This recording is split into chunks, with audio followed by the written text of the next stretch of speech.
السلام عليكم، مرحبا بكم في كويزين لطيفه. اليوم ان شاء الله غنشوفوا مع بعض طريقه تحضير غريبه المايزينا اللي كتجي هشيشه كتذوب في الفرن. هذا هو الشكل ديالها كيف كتشوفوا، كتجي هشيشه وكتذوب في الفرن. الا بغيتوا تجربوها تابعوا معايا المقادير ومراحل التحضير.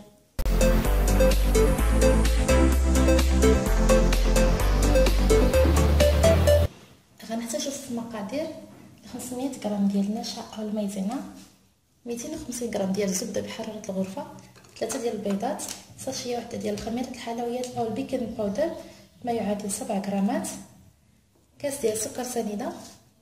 وغنحتاج فيغميسيل ملونه، هذه اختياريه، ممكن تستعملوا بلاصتها فيغميسيل شوكولا نوار. والتزيين ايضا غنحتاج شوكولاط اسود وشوكولاته بيضاء. في اناء فاش غنعجنو طفت الزبده وغنضيف عليها سكر سنيده وغنخدم هاد العنصرين مزيان.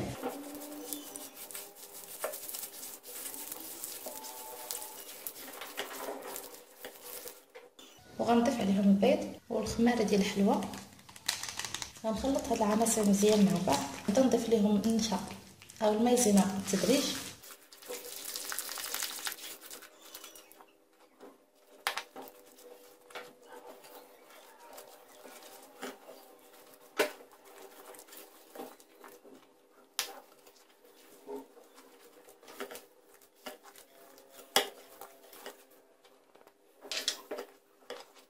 بعد ما تجمعت ليا العجينه غنقسمها على جوج، غنحتفظ بواحد الجزء والجزء الاخر وغنضيف ليه الفيغميسيل. غنجيب لاطه ندخلها للفران اللي فرشت فيها ورق الزبده، ممكن ايضا تدهنوها. وغنجيب العجينه غنعمل فيها كرات، نحاول نديرهم باحجام متساويه، غنكورهم بهذه الطريقه هذه وغنحطها في اللاطه اللي غندخلها للفران. وبنفس الطريقه غنكمل باقي العجين.